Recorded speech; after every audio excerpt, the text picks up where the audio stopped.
Thank you so much, everyone, for being here today. We actually had the opportunity to host this event just probably a month over ago. So our primary focus was to bring in people who have the same vision, who have the same ideas, who want empowerment for their small, medium enterprises, who want empowerment for their startups. And that's why all of us have gathered here today. So once again, I appreciate you coming in. Thank you so much. Now, the success of this event, I do chalk it up to three things. Number one, and I think all of you are going to agree with me, is copious amounts of coffee.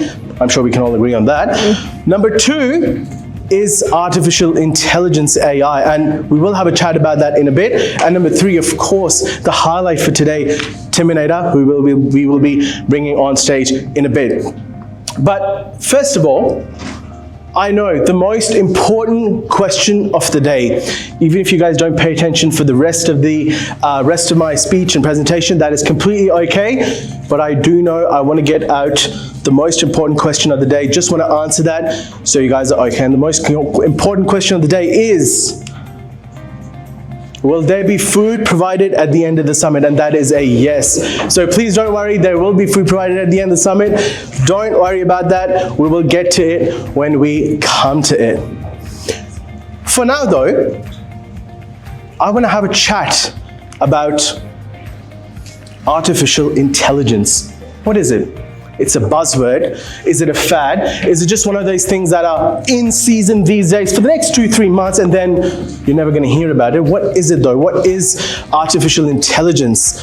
See, the thing is, I like to look at artificial intelligence from a bit of a different point of view. I like to look at it in a way where what the Fortune 500s, the Fortune 100s, what the Fortune 10s are actually doing with this new buzzword, with this new fad. So let's have a look at it. In 2023, the global investment in artificial intelligence was over $150 billion, out of which $50 billion was invested by those 5 big companies. You've got Google, Nvidia, Meta, Microsoft, and of course, Amazon. Just this year, they've invested more than $50 billion. What does that tell us? That tells us that these massive companies are using their resources, their investment, they're investing more money into artificial intelligence as the years go by. So, is it a fad? Is it a buzzword? I personally don't think so. But then the question becomes, how are small and medium enterprises like ourselves? How are startups like ourselves? How are individuals like ourselves in this room here today who have the vision, who have the why statement in the back of their mind? How are we using artificial intelligence to empower ourselves, to make our operations more efficient, to cut operating costs? Let me share with you how we at Marketing Lab AI are using artificial intelligence to help small and medium enterprises. And what we're doing is we are, first of all, creating dynamic content. That means we're creating landing pages and websites and images and videos and sounds, all with the help of artificial intelligence AI. Number two, automated chatbots. Let me give you an example here. You open a website, the first thing that pops up is a message bubble. You click on the message bubble and then you have a humane, natural conversation with a person sitting on the other end. But little do you know, that is actually a chatbot that's talking to you. Better yet, you get a phone call from a random number. You pick it up, answer the call, and there's someone on the other end who sounds completely natural. And that is also AI. We're looking at predictive analytics. We're looking at sales forecasts. We're helping businesses forecast their sales using artificial intelligence because we understand their industry and we can predict what kind of sales they're going to have next quarter. Sentiment analysis. How are businesses, what kind of language are businesses actually putting on the internet out there, and how are their customers responding to it? And finally, AI-powered ad targeting. We're drilling down into the demographics of each and every industry, each and every small and medium enterprise, and showing that ad to the person who needs it the most.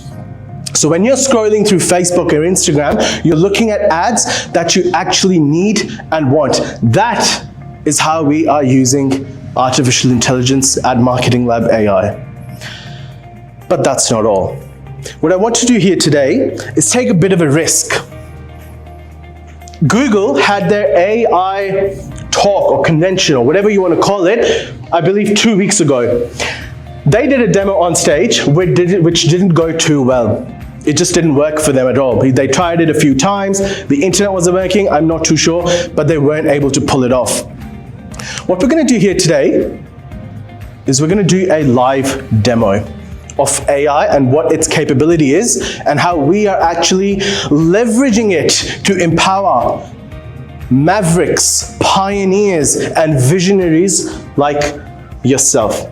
So let's do a demo. But what I'm going to do, instead of a pre-planned demo I have set up, no, we're not going to do that.